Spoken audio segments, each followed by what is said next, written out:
antes de mais, portanto, queria só dar aqui uma palavrinha introdutória, agradecer ao André, muito obrigado por este convite, é um gosto muito grande estar aqui convosco. Conhecemos da universidade e foi uma pessoa que eu sempre tive grande simpatia e desde o primeiro momento e concordava em tudo com as suas ideias. Queria também dar uma nota aos senhores deputados, portanto, também agradecer-lhes e, sobretudo, dar-lhes a minha impressão. Têm sido notáveis a vossa intervenção no Parlamento. Portanto, um bem-aja para vocês e, de facto, Portugal merece. Portanto, nós vamos falar de economia. Eu vou tentar andar rápido porque isto não é fácil. Isto não está a dar? Ah, muito bem. Ora bem, só um momentinho que isto agora já estou a andar para mais. Portanto, hoje estamos a viver tempos muito complicados. Temos a implosão do dólar, temos o sistema bancário americano falido, e temos as famílias endividadas, os déficits a estourar por todos os lados. Estamos a viver uma guerra, uma proxy war, digamos assim, entre os Estados Unidos e a Rússia, por intermédio da Ucrânia, já que tinha acontecido antes. Portanto, o mundo está cada vez mais complicado e cada vez mais carregado de incertezas. As nuvens no horizonte são escuras. E isto cria uma instabilidade enormíssima em todos os agentes económicos, governo, famílias, empresas. Tudo isto está a criar um ambiente muito, muito grave e que ninguém sabe o que é que vai acontecer. Será que estamos numa fase de transição para uma nova ordem mundial? Os Estados Unidos e os países europeus querem uma nova ordem, mas a China e a Rússia e os BRICS em geral querem outra ordem. Onde é que isto vai parar? Pronto, são estas questões que eu vou tentar responder o melhor possível e vamos então ver e vamos começar pelos basics da economia. A máquina económica é muito simples. Eu vou começar com um modelo muito elementar, mas rapidamente vamos introduzir algumas estruturas conceptuais que vão tornar um bocadinho mais complicado. Ora bem, a economia é muito fácil. É o somatório de todas as transações que existem no mundo. E a lei básica da economia é assim, imagina que eu chego aqui e estou a vender laranjas, e os senhores são os únicos aqui a comprar laranjas. O que é que vai acontecer? O preço da laranja, ela vai subir. Uma verdade lá para Alice, vai subir, porque há mais gente a comprar do que aquela que está a vender. Mas, entretanto, há alguém na plateia que diz assim, olha, eu fui um esportalhão, está ali a ganhar dinheiro, deixa estar que eu também já te vou lixar, vou passar a comprar laranjas também, a vender laranjas também. Então, a médio prazo, médio e longo prazo, o mercado caminha para o equilíbrio. Numa primeira fase, de facto, o preço da laranja vai subir, mas no médio prazo alguém vai começar a fazer concorrência. Nós estamos fartos de assistir a isto no mercado. Aconteceu com as croissant aconteceu com uma série de negócios que apareceram e tiveram uma explosão e de repente muitas delas abandonaram o mercado. Por contrário, também se coloca. Imagina que os senhores chegam todos aqui a vender laranjas e só eu é que estou a comprar. Bem, no curto prazo, o preço da laranja vai cair de tal forma que alguns de vocês vão começar a abandonar o mercado e outra vez caminhamos para o equilíbrio. Portanto, o que é que nós estamos a falar? Estamos aqui a falar de procura agregada, portanto, serão todas as pessoas que procuram comprar produtos e estamos a falar também da oferta agregada, que será o conjunto das empresas. Na procura agregada incluímos aqui o governo, as empresas, as famílias, tudo, as importações, portanto, tudo isso gera procura. Portanto, para isto terá que haver moeda, portanto, e também há um princípio na economia que é basilar, que é os produtos são escassos. Nada é infinito. Tudo tem um preço. E quanto mais baixo, quanto mais raro, mais escasso for o produto, mais ele vai subir. Isto mantém-se e temos que ter sempre isto presente, seja do que estivermos a falar. Estamos a falar de moeda. Portanto, se um país também produz moeda a mais, o que vai acontecer é que o preço dessa moeda unitariamente vai baixar o seu valor. Portanto, isto acontece com tudo. Acontece com as laranjas, com os automóveis, acontece com tudo. Portanto, claro que nós podemos enviesar este modelo, introduzindo aqui algumas variáveis. Então vamos ver quais são as variáveis. Desde logo, é preciso moeda. E como é que eu posso fazer com que as pessoas comprem mais? Proporcionando maior poder de compra. Como? Pondo-lhes mais dinheiro no bolso. Simplesmente imprimo moedas, dou mais dinheiro às pessoas e as pessoas têm muito mais dinheiro, ou então aumentando o crédito. Também aumentar o crédito também funciona. Por exemplo, eu ganho 1000 euros por mês, mas se o banco me emprestar dinheiro, em vez de comprar 2 kg de laranja ou 10 kg de laranja, eu compro muitas mais laranjas. Mas isto vai criar um problema a médio prazo que já iremos ver qual é. Por outro lado, também podemos melhorar o poder de compra das pessoas como? Através do aumento da produtividade. E este é o segredo de uma economia, é quanto a maior for a produtividade, mais a economia enriquece. Portanto, não confunda a produtividade com produção.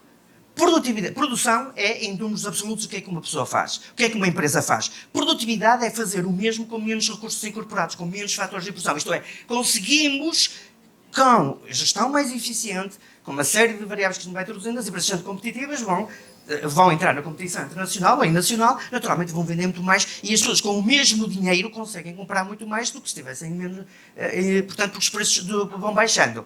São as duas. Portanto, o que é que acontece? Quando aumentamos, isto agora vamos complicar aqui o modelo, quando nós damos crédito, o crédito, curiosamente, é das variáveis menos estudadas na economia. Há muito para fazer nesta matéria, em termos de crédito, mas o que é que acontece? Quando as pessoas têm crédito, sim senhor, a curto prazo elas vão aumentar a procura.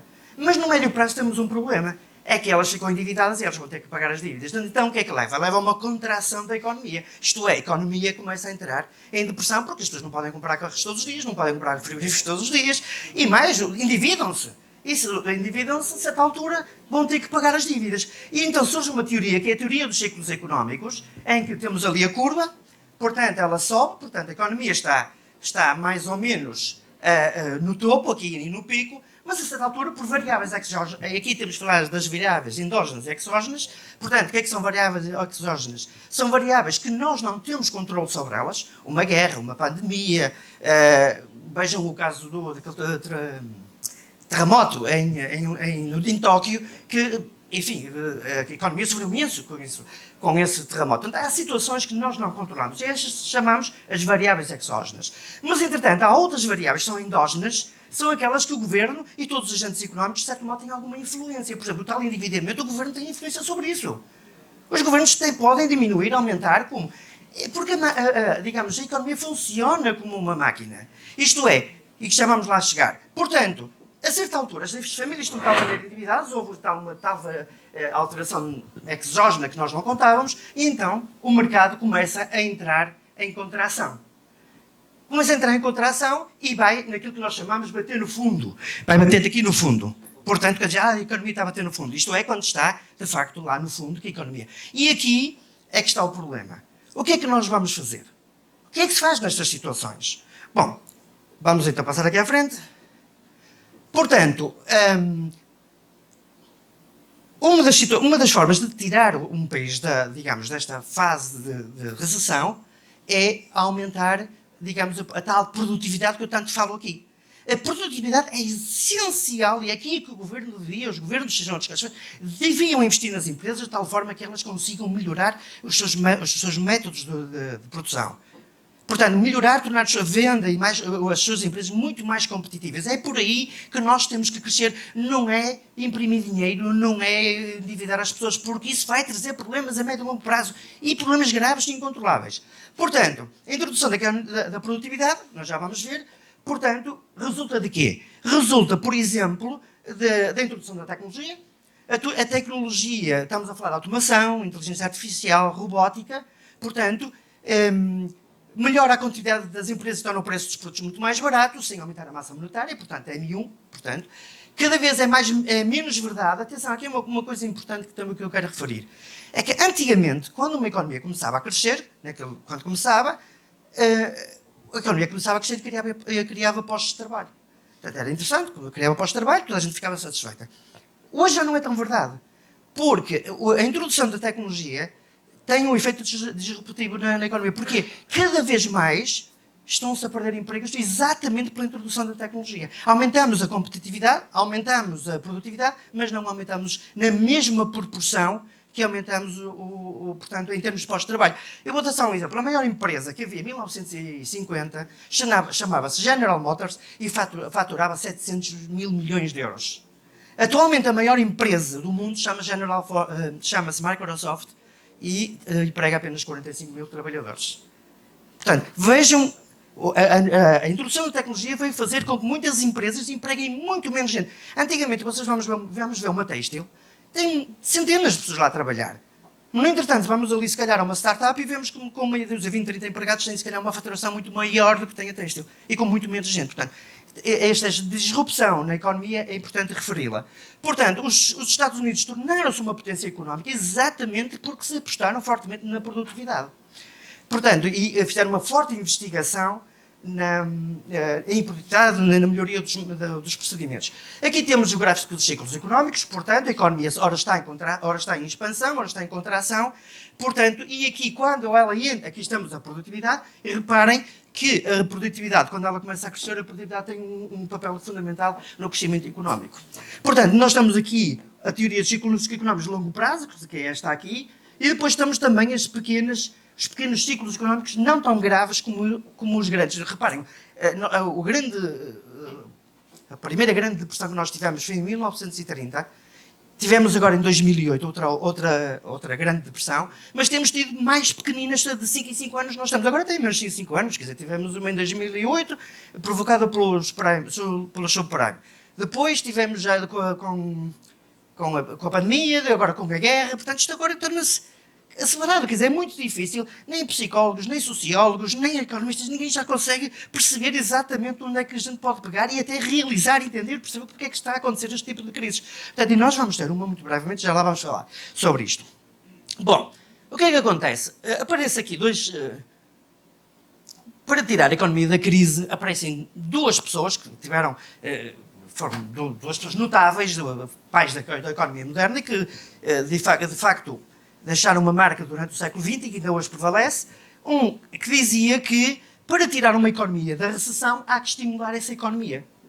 Mas aparece um senhor, que eu vou já aqui mostrar, que é este senhor chamado a Teoria Geral do Emprego, de Júlio da Moeda, o senhor John Maynard Keynes, portanto, e vamos já ver o que é que este senhor disse. E depois aparece um outro, O Caminho da Servidão, com o senhor Frederick Hayek. Estes senhores são completamente antagónicos. E já vamos ver porquê. Portanto, são os pais da economia. Um era professor na Universidade de Cambridge, o outro era professor da Universidade de Viena da Áustria, mas depois mudou-se para a School of Economics of London e tiveram grandes debates acesos, quer por carta, quer presenciais, e foi um período riquíssimo da economia. E que os dois, de facto, criaram correntes económicas que ainda hoje se mantêm. Portanto, se o Keynes dizia, bem, o Estado deve intervir na economia. O Estado deve intervir. Há uma recessão, o Estado tem que intervir. E onde? Através da procura. Isto é, através de programas sociais, através de estímulos à procura. Portanto, aumentar a massa monetária, por exemplo, imprimir moeda, e através das políticas fiscais. Portanto, baixar impostos, subsídios, etc. E também desvalorizar a moeda. Portanto, ele defendia, sim senhor, a gente vai intervir, mas do lado da procura. Entretanto, é por isso que ainda hoje o Keynes é muito conotado com a esquerda. Pois a esquerda adorou este homem.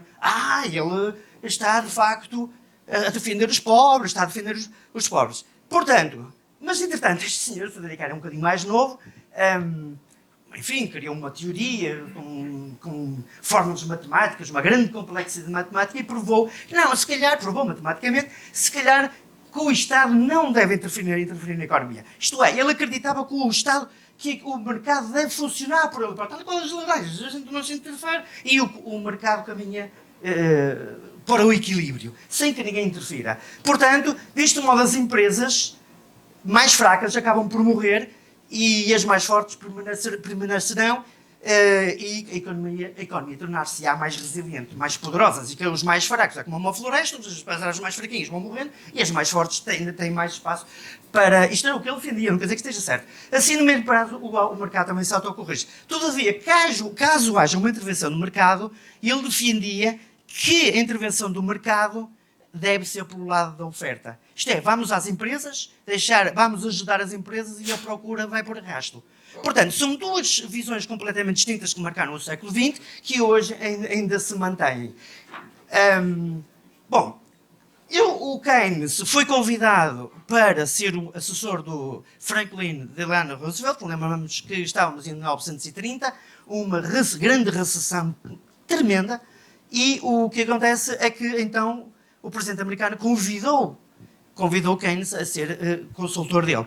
E aí eles implementam um programa, que vocês já ouviram com certeza absoluta a falar, o New Deal, e com esse New Deal, enfim, foi um conjunto de programas que o governo americano estabeleceu de forma a estimular a economia, como construindo infraestruturas do Estado, autoestradas, barragens, portanto, e de facto criou-se milhões de postos de trabalho. Mas mesmo assim a economia teimava em não crescer. E tivemos segunda recessão. Foi 1933, segunda mais leve, mas continua a ir ao fundo. Verdadeiramente, o que é que veio a tirar da recessão à América foi a Segunda Guerra Mundial. Pronto, aí é que de facto teve que fazer um esforço enorme. Acaba a Segunda Guerra Mundial e a América sai completamente endividada da Segunda Guerra Mundial. Uma dívida absolutamente monstruosa. O mundo estava desfeito, os americanos aproveitam para estabelecer as suas diretivas a nível mundial, para tornar a economia mundial hegemónica relativamente ao dólar, e então chamam os senhores de 49 países e que se vão reunir no Hampshire, num grande hotel, em Bretton Woods, e chegam a um acordo. Meus senhores, vamos aqui fechar um acordo. Vamos ter o ouro como reserva mundial de valor, portanto, em que todo o dólar, todas qualquer moedas têm como, digamos, como suporte o ouro, e então eles e vamos estabelecer a nova ordem mundial. Logo a seguir, estabelecem também o FMI e também o Banco Mundial. Portanto, duas irmãs gêmeas que eram, digamos, o braço, digamos, executivo da nova ordem mundial estabelecida pelos americanos. Todas as moedas seriam fixadas ao dólar. Eles disseram, meus senhores, aqui o que vocês têm a fazer, tragam lá o vosso ourinho, ponham-me aqui no Fort Knox, nos Estados Unidos, e ali na Reserva Federal, na Baixa de Manhattan, e o ouro fica aqui, e depois isto é o garante que qualquer um de nós vai pagar o dinheirinho a quem deve. Portanto, isto dava uma credibilidade aos países imensa. Porque toda a gente ganha. Mas isto tinha um sinal que os americanos não vieram gostar. É que não, com o padrão ouro, não pode haver dívida. Não pode haver déficit. Porque ou tem ouro ou não tem ouro. Se não tem, meus caros, já não há dívida para ninguém. Pronto, então vamos continuar, que isto é extremamente importante, vamos ver agora. Assim, em vez de utilizar o ouro, e os americanos, não é preciso utilizar o ouro. O ourinho fica aqui no guardinho, tal e qual que nós tomamos as contas bancárias e precisamos as nossas transferências para pagar as nossas contas. O dinheiro fica lá no banco, só vai mudando em termos digitais de conta para conta, mas não é preciso andar, não se vão reunir. Aqui há uns anos acontecia, nas câmaras de compensação era mesmo transferência física. Agora já não é bem assim. Portanto, agora é tudo de computadores, o dinheiro está lá quietinho e os bytes ou os bits andam de um lado para o outro, mas o dinheiro está lá quietinho. Portanto, então foi acordado que em que o ouro valeria 35 dólares a onça.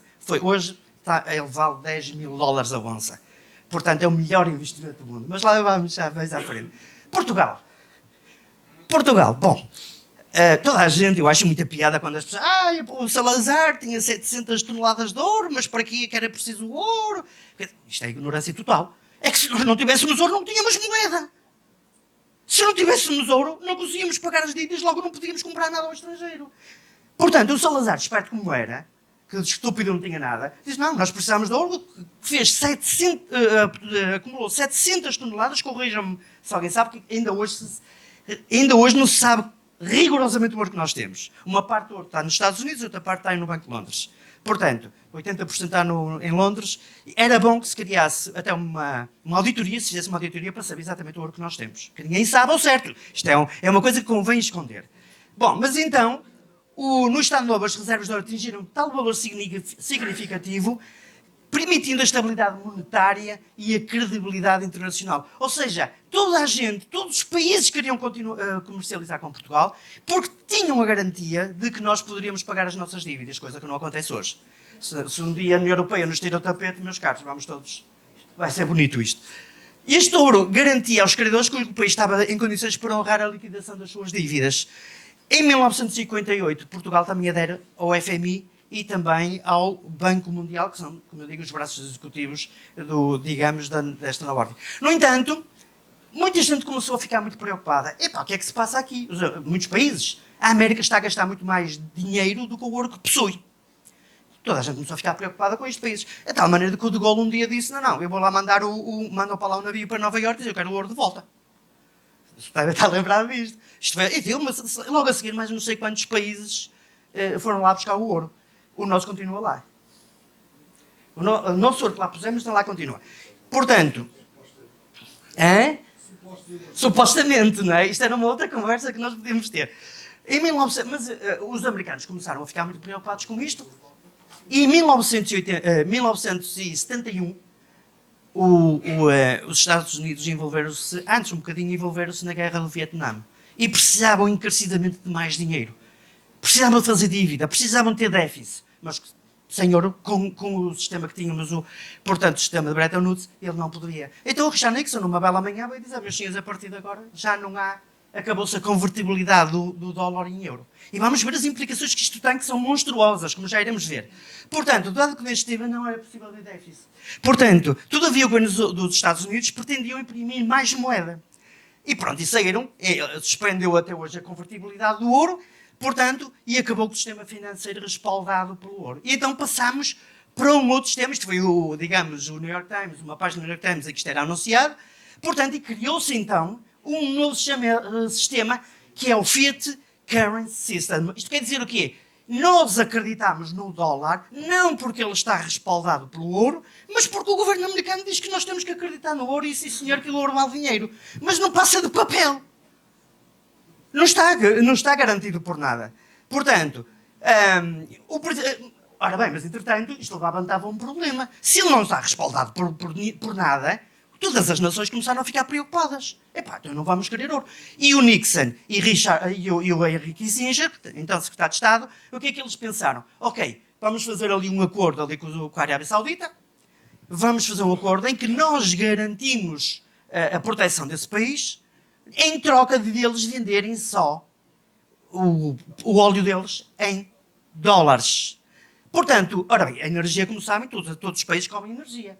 Logo a seguir, Kuwait enfim, todos aqueles países do Golfo, grandes produtores de petróleo, toda a gente aderiu, portanto, a que todas as vendas, e aparecem os tais petrodólares, portanto, todas as vendas eram efetuadas em dólares. Ora, isto garantiu que a procura do dólar ia continuar a ser muito alta. Isto foi uma jogada de gênio.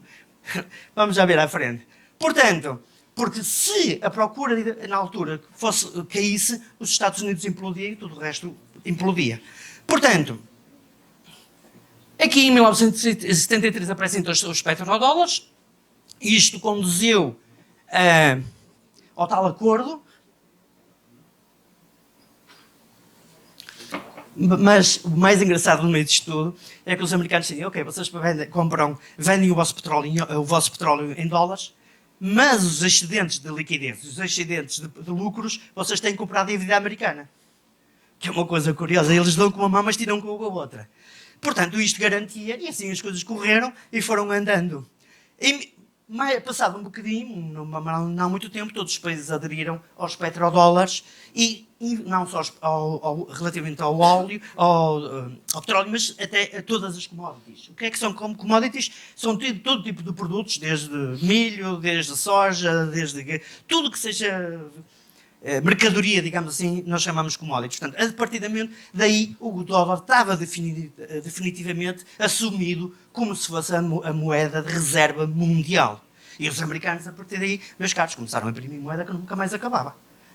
Bom, deixa-me ver o que é que dizia ali. Deixa-me... Portanto, a partir daqui o dólar passou a ser utilizado como uma arma. A partir do momento em que eles têm a hegemonia mundial do dólar, eles podiam sancionar os países que não estivessem de acordo, poderiam não permitir que eles utilizassem o sistema SWIFT, que é americano, portanto, e através dos bancos, FMI e Banco Mundial, poderia, enfim, ter uma atitude de boicote de todos aqueles países que não cumprissem as regras do jogo. Atenção, eu quero deixar bem claro uma coisa. Eu adoro a América, não tenho nada contra os americanos. Estamos aqui a falar do ponto de vista histórico, o que é aquilo que se passou, não é? Não há aqui qualquer preconceito pessoal. Eu estive lá, adoro o povo americano, são fantásticos. Digo, é uma terra ainda, apesar de tudo não ser a América de outros tempos, mas continua a ser a terra das oportunidades. Portanto, não há aqui qualquer preconceito. Eu sei que a esquerda tem um preconceito enorme, eu não tenho, nem sou de esquerda, antes pelo contrário, mas de facto há uma economia e é um povo que eu muito admiro, mas infelizmente há muita gente ali em Washington DC que aquilo são tantos sociopatas, quer dizer, temos que ver arrogantes, enfim, vamos lá chegar.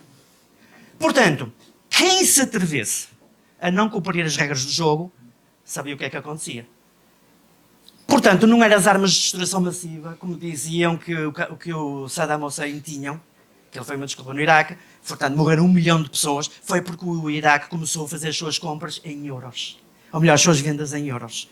Logo a seguir, o Gaddafi fez o mesmo, e eles disseram, meus amigos, não vão por aí, porque no dia em que houver outras pessoas, outros países a comercializar em euros, porque era a única moeda que ainda mantinha alguma credibilidade, era o euro, não havia moedas que tivessem tanta credibilidade e aceitação mundial como o euro e o dólar, bem, então eles disseram, não façam isso porque a gente avisa. E tanto avisam que eles foram lá e estes senhores, infelizmente, não tiveram um final feliz, não é? Como toda a gente sabe. Portanto, os americanos, ao utilizar energia, os Estados Unidos garantiram a procura mundial do dólar e a tal hegemonia que está... Então, o que é que se passou? Vejam bem, temos ali um gráfico, em 50 anos, eles imprimiram tanta moeda, repara, sentiu-se ali, portanto, trilhões de dólares de moeda que eles imprimiram. Os Estados Unidos têm um problema em imprimir moeda. E vamos ver os efeitos que isto vai ter, consequentemente, na economia mundial. Portanto, resultam normalmente exponencial, vemos ali, desde 1990, desde o fim do Bretton Woods, até mais ou menos a 2020. Portanto, bem, o que é que nós chamamos a isto de impressão de moeda? Assim, uns termos às vezes anglo-saxónicos, todas as coisas muito mais interessantes, mas que parecem complicadas, mas são coisas extremamente simples. O quantitativismo, vocês com certeza já devem ter ouvido falarem muito na comunicação social, é nada mais nada menos é a possibilidade de um governo poder ou não imprimir moeda. Epá, eu preciso de dinheiro, ao fim do mês eu tenho um déficit, tenho aqui um buraco, como é que eu vou pagar o buraco? Olha, opa, imprima aí mais moeda. E a partir daí já tenho dinheiro para pagar o déficit. Ou pagar aquele buraco que fizemos nas contas. Portanto, o lado perverso do sistema financeiro é que é isto chegou de tal maneira eu nem tenho termo para classificar, que o que nós estamos a falar é um esquema de Ponzi, é uma pirâmide de Ponzi que está acontecendo nos Estados Unidos. E eu explico. Portanto, face ao déficit público, pagamento da dívida pública e respectivos juros, o governo contrai nova dívida cada vez maior através de vendas. Ou seja, é a mesma coisa que eu vou ao banco e digo assim, epá, eu tenho aqui uma dívida consigo mais os juros, como é que eu vou pagar isto? Eu digo ao banco, então, epá, vamos fazer nova dívida. Então, se tinha 100, eu faço uma dívida maior para pagar aquela dívida, que é para pagar os juros e ter algum dinheiro para pagar as minhas contas e pagar a dívida que lá estava. Para 750 euros. Dívida 500 para 750. Depois, passados os tempos, vem essa dívida e eu também não tenho dinheiro, então vou pedir novo empréstimo para pagar a dívida. É isto que está a passar nos Estados Unidos, eu vou explicar então aqui. Este é o mapa, para vocês verem a brutalidade da dívida americana. Eu vou pedir ao Fernando, se faz favor, de me pôr o mapa ao vivo e direto. Aqui temos a dívida americana. Temos aqui, ali no canto superior esquerdo, dívida nacional de 31 trilhões de dólares americanos. Isto é um número absolutamente que nós nem sabemos, que é, mesmo para uma economia americana que é fortíssima, é brutal isto. Temos aqui também a dívida total entre, portanto, empresas, famílias, a dívida total ao estrangeiro, ou seja, são 95 trilhões de dólares. Eles estão sempre a crescer, como vi, estão ali, parece aqueles quadros dos aeroportos, que nós dizemos, ali a passar, não é? Portanto, temos aqui o valor em treasuries, portanto, os tais bonds. Temos a dívida dos estudantes. Como sabem, nos Estados Unidos, os estudantes têm que pedir empréstimos à banca para poder estudar no ensino superior. Como sabem, por exemplo, na Universidade de Texas, que era uma universidade pública, as pessoas aqui se queixam, as propinas eram, agora já é bem mais caro, 40 mil dólares por ano. Ou seja, vocês vão tirar uma licenciatura e vão ficar endividados com 60 e tal mil dólares para pagar durante uma vida. O problema é que se não arranjam um emprego. E se formos para a Harvard, então a Harvard são 150 mil dólares por ano. São coisas brutais, não é para os nossos campeonatos. Portanto... Ai, meu Deus. Vou ficar a meio. Eu vou acelerar. Então... É que isto é muito complexo, eu peço desculpa. Vamos passar à frente. Portanto, eu vou explicar então como é que é feita... Desculpa da felicidade. Portanto, como é que é feita esta brincadeira com os americanos? Temos os treasuries, portanto, os tais bonds. Imagina que ali é o Departamento do Tesouro, cuja presidente é a senhora Ellen qualquer coisa, que é uma senhora de cabelo branco como eu, e ele diz, precisamos de dinheiro. Então, ela pede ali à Reserva Federal que imprima dinheiro. a Reserva Federal entrega o dinheiro e depois são emitidos bonds. São emitidos bonds. Esses bonds o que é que vão fazer? Vão para o Wall Street e vão ser vendidos. Vão ser vendidos a outros países. E uma parte do dinheiro resultante é para pagar os bonds mais antigos, os treasures mais antigos, a tal dívida antiga, e para também fazer face à conta corrente do país. Bom, só que entretanto os bonds vão vencendo e como eles não têm as tais, neste momento não estão completamente endividados, andamos nisto num ciclo vicioso, peço mais dinheiro para pagar o anterior, depois passo ainda mais dinheiro para pagar o anterior e andamos nisto, não saímos disto. Portanto, vejam bem, com esta impressão, a dívida caiu, o valor do dólar a 50 anos caiu 85%. 85%. Vamos continuar. Portanto, os governos perderam, e mundialmente perderam a confiança a nível mundial no dólar. Portanto, e isto veio provocar a inflação. Esta inflação que nós estamos a viver é resultado da impressão descontrolada do dólar. Do dólar não só, e do euro, porque o BCE fez exatamente igual. Portanto, o que é a inflação? Toda a gente, a inflação é o preço das mercadorias a aumentar. Não é verdade. A inflação é resultado da perda de valor do dinheiro. É o contrário. É que vocês, para comprar o mesmo produto, precisam mais massa monetária. E assim vamos, cantando e rindo. Portanto, qualquer produto ou moeda está sujeita às leis do mercado. Portanto, quanto mais moeda houver, mais ela desvaloriza, tal qual como as laranjas.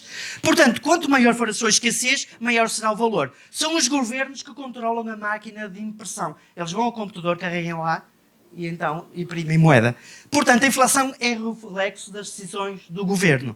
Portanto, os políticos culpam os empresários, gananciosos, os grupos económicos que estão a especular com as mercadorias, é tudo para mudar o foco. É tudo. Foi aquilo que o Costa fez. Foi dizer, os supermercados, o continente e não sei o quê. Não. Sim, não digo que não tenha acontecido alguma especulação, mas é sobretudo o resultado das más práticas. Portanto, sim, por vezes é verdade que há empresários gananciosos, mas ninguém consegue provocar a inflação sozinho. A inflação é provocada por excesso de impressão de moeda. Vamos continuar. Todos os políticos fazem a mesma coisa, aumentar a moeda. O imprimir moeda é quase como uma heroína. É que o indivíduo fica de tal maneira viciado e é tão fácil chegar ali só imprimir moeda que seja de esquerda, seja de direita, ninguém consegue controlar isso. De maneira que o mais curioso é que para que a injeção de moeda tem os mesmos, tal e qual como a droga, cada vez os toxicómanos precisam cada vez mais doses maiores de droga para ter os mesmos efeitos com menos. Porque eles ficam tão maneira viciados que é tal e qual que os governos vão imprimindo até... Portanto, outra situação que é muito importante falar, isto está na ordem do dia, tenho que explicar isto. A inflação... isto eu peço desculpa, mas de facto eu não consigo dar isto de outra forma. Eu pedi tanto encarecidamente que me dessem um bocadinho mais tempo, não é? É que isto...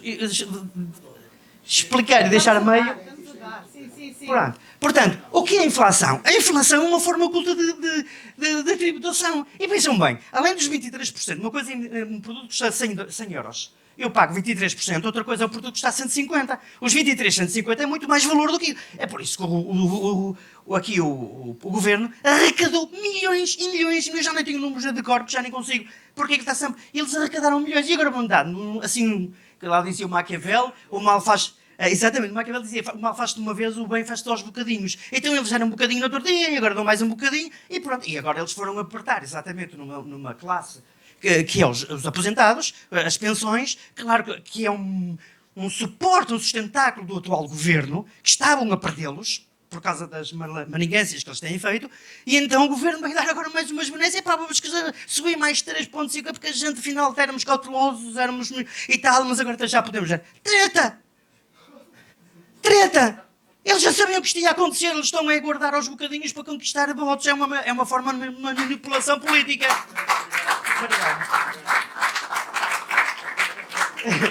Mas como se não bastasse, há outra forma de ocultar os impostos. Que o pessoal anda todo a dormir.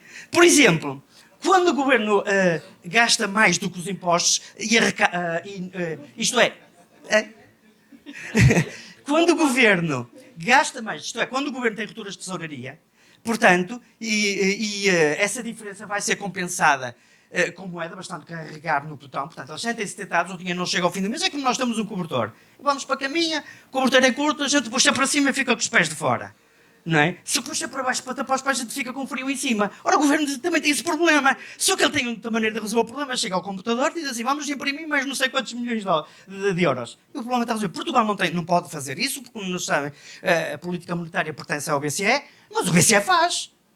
Olha, aquela senhora Cristina Lagarde, que é completamente incompetente, desculpem, quem sou eu para estar a avaliar a senhora, mas ela é incompetente, ela não percebe nada de nada. E diz asneira em cima da asneira. Desculpem, mas a verdade tem que ser dita. Portanto, esta é uma forma de arrecadar.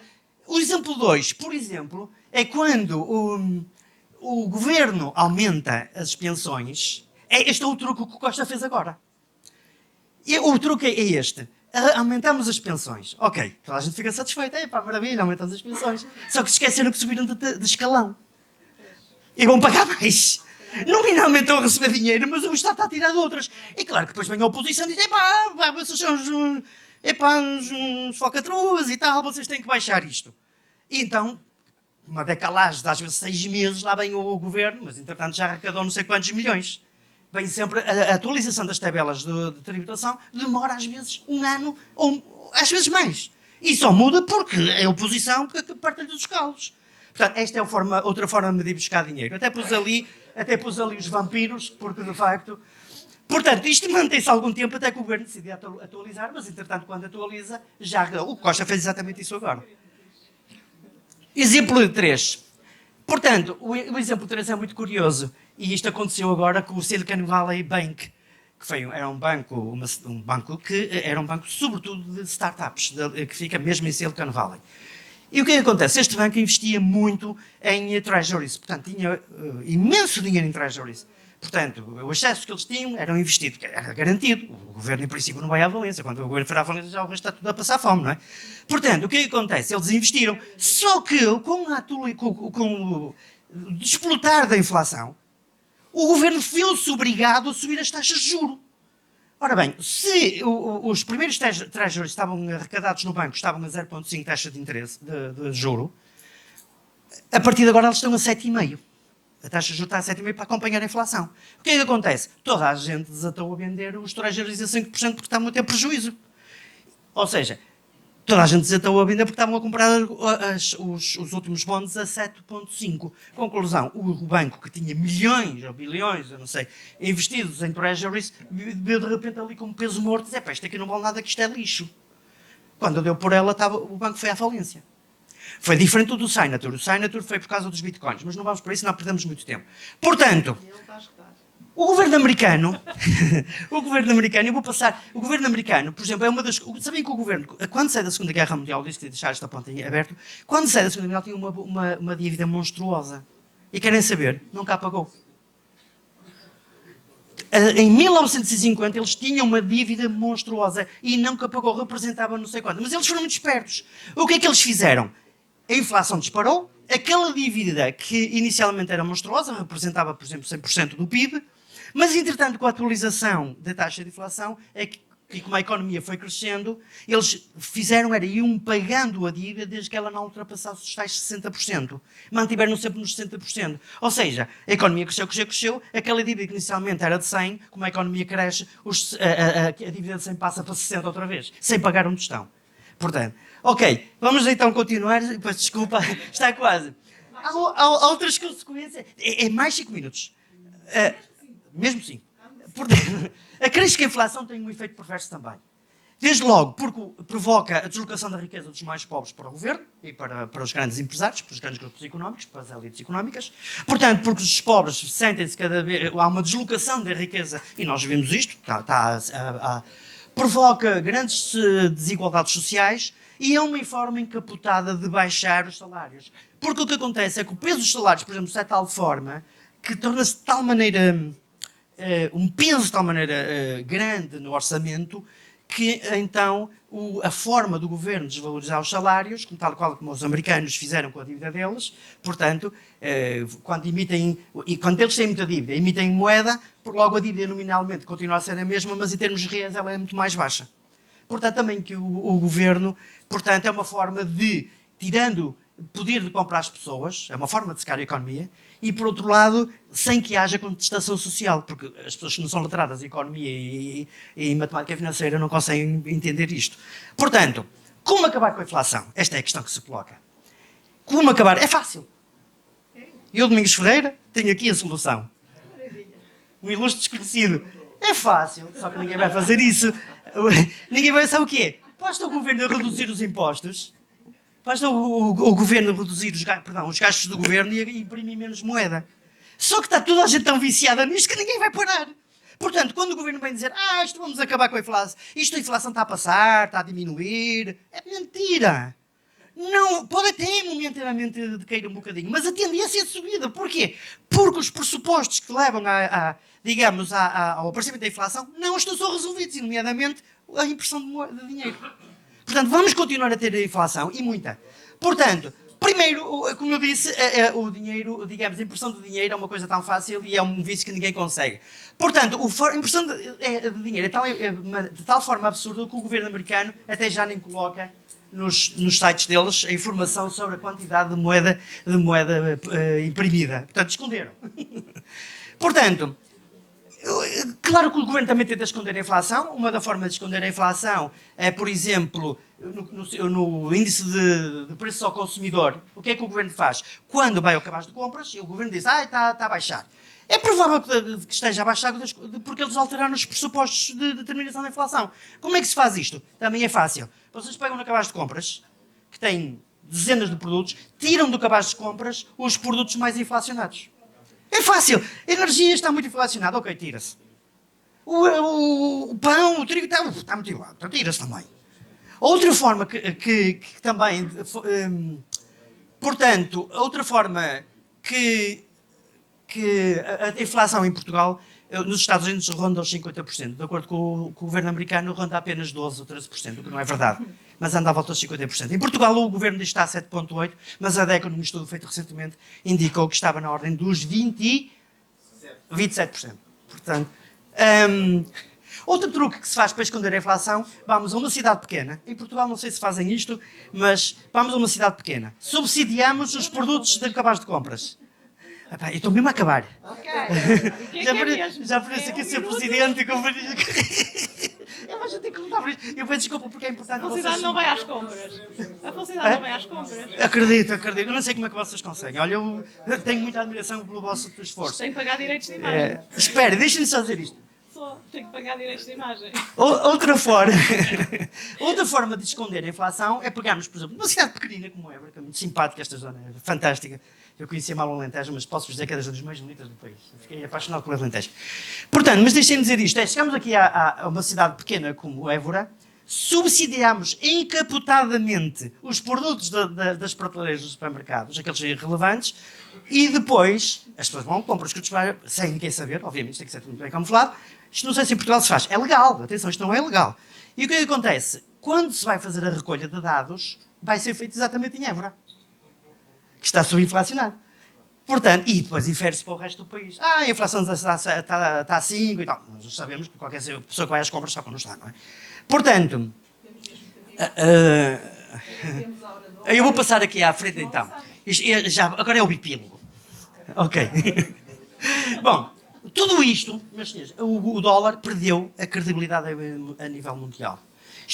Todos os países estão a vender, portanto, dólares e estão a vender bonds. Portanto, isto estão a bater nos Estados Unidos na parte que mais dói, que é a parte económica, e isto vai ter repercussões gravíssimas. Nós estamos aqui num período de game change. Portanto, e o que é que acontece então? Ainda esta semana, a Arábia Saudita, que até aqui só compreendia em petrodólares, já se disse que vai vender petróleo em yuans, em rublos. A Rússia vai vender em rublos. Vamos continuar para ver. Os títulos mexicanos estão a substituir o ouro, mas nos últimos 50 anos foi de tal forma a impressão que toda a gente está com medo. Portanto, será que a questão que se coloca, e foi esta que eu comecei e vou acabar com ela, são mais 3 ou 4 slides, o que acontece? Será que a América vai perder a hegemonia mundial? Atenção, nós estamos aqui porque a América tem um déficit, eles têm 700, só as implicações, 750 bases militares espalhadas por todo o mundo. Só para sustentar isto é uma brutalidade. Eles têm mesmo que imprimir moeda. Será que eles vão fazer isto? Não, não vão. Não vale a pena. Portanto, toda a gente está a fugir com medo, além depois das questões políticas, então toda a gente está a fugir do dólar e dos treasuries. Portanto, será que estamos a viver uma transição do valor do dólar e do poder entre países? Bem, então, o sistema bancário está falido, a Reserva Federal está em bancarrota, isto é verdade, tem que ser dita. Portanto, alguns países estão a aproveitar este período de fragilidade americana para substituir o dólar. Portanto, moedas, juros, sanções estão a ser utilizados como armas neste momento na disputa global. Estamos a falar de uma nova ordem mundial. Cá está, na semana passada, os BRICS, portanto, já sabe o que são os BRICS, não vale a pena estar aqui a pretender dizer o que é. Portanto, vem portanto, com a confiança e a paciência e por isso já começaram a trocar dólares. Portanto, a Arábia Saudita aberta ao comércio de dólares. Putin quer que os países hostis paguem pelo banco russo, pelo gás russo, em dólares, vimos isto. A China concorda em pagar em rublos ou em yuans. O Brasil, que é a maior economia da América Latina, e a China, que é a segunda maior economia do mundo, e que eu não sei se as coisas não se inverterão brevemente, portanto, estão a vender os treasuries, estão a vender os dólares, ou seja, o dólar está a perder procura.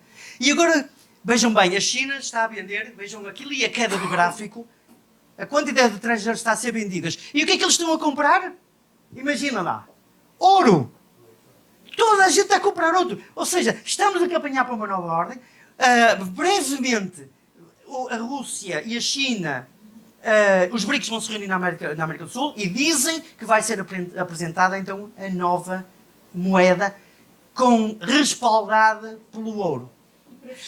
Está quase. Portanto, o Brasil vai aumentando o estoque, duplicou o estoque. Veja, todos os países do mundo, reparem, ali, compraram ouro. Estão a comprar ouro em grandes... Nós, infelizmente, nem sabemos o ouro que temos. Portanto, vejam aqui também os bancos centrais a venderem, a comprar mundiais, a comprar ouro, ali no gráfico. O Banco Central, todos os países também estão a fazer reservas em yuans. Portanto, isto é mesmo game exchange.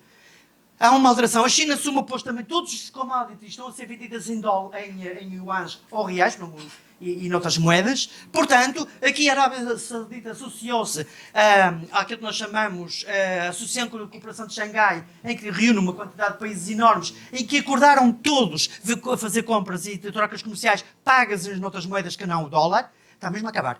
Portanto, e a questão que se coloca é... estamos nós a falar do fim dos petrodólares? Estamos. Mas isto não é despiciando. Mas aqui o ASEAN, que é também um grupo de países que envolve Filipinas, Singapura, também estão a trocar. A Rússia está deitando mais lenha na fogueira, porque já disse que na próxima cimeira na África do Sul vão apresentar a nova moeda. Portanto, os BRICS estão a trabalhar numa nova moeda, mais uma vez, aqui estão eles, todos simpáticos. Portanto, o mundo acelera a sua... E está a acontecer muito rápido. E agora... Cá está a redução da procura de títulos, repara cair vertiginosamente.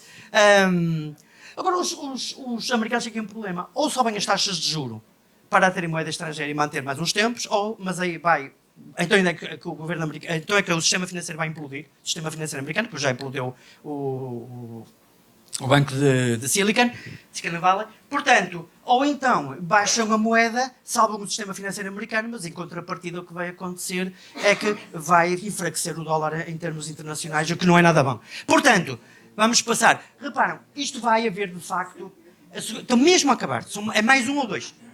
Portanto, nós tivemos várias moedas, já tivemos várias moedas ao longo da história. A primeira moeda começou no século XIV com o florim, era a moeda de referência na altura em ouro. Depois tivemos o Venetian Ducat, também era outra moeda, que diz, normalmente os ciclos demoram 100 anos. E já vão perceber porque é que eu estou a dizer isto. Portugal também cá está. Isto é como é o caso do Festival da Canção. Epá, o Sobral ganhou o Festival da Canção. É verdade, nós também temos direito a estar aqui no ranking. Portugal tinha ali a Portuguese Real. Portanto, depois os espanhóis também não queriam ficar atrás, vai daí também tiveram o seu período de 100 anos. Enfim, até que Atualmente temos o dólar que está a fazer 100 anos. Portanto, de acordo com o que aconteceu no passado, estamos a falar em média de 6 anos. Não quer dizer que vamos ter já amanhã uma ruptura. Pode demorar 10, 3, 4, 5, 20 anos, 30 no máximo, mas vamos ter brevemente essa ruptura. Isto é o que é um grande investigador americano. Ele fez aqui um gráfico, estou mesmo a acabar. Portanto, que tem os ciclos, portanto, prosperidade, e depois atinge o máximo, e depois começam a decair e acabam por se criar uma nova ordem mundial, portanto, ao longo daquilo. Claro que os americanos não vão gostar disto e não vão deixar. Isto é bom que se diga. Ninguém pensa que os americanos vão largar o osso. Portanto, meus caros, como aquele investigador dizia, não há nada que não se faça. A bem não vai acontecer, isso não vai acontecer a mal. Todavia há muitas dúvidas porque existe. É claro que é da China que sugere-nos algumas dúvidas. A China é uma ditadura feroz. Portanto, tem mecanismos internos de controle e supervisão da economia obscuros, que ninguém sabe. Portanto, isso cria muitas dúvidas. É controlada, portanto, mas apesar de tudo, as boas notícias, tantas más notícias, vamos agora a uma boa, apesar de tudo, os americanos ainda continuam a ser ainda a reserva de moeda, até quando nós não sabemos. Eu apresento as minhas mais sinceras desculpas por ter perdido tanto tempo.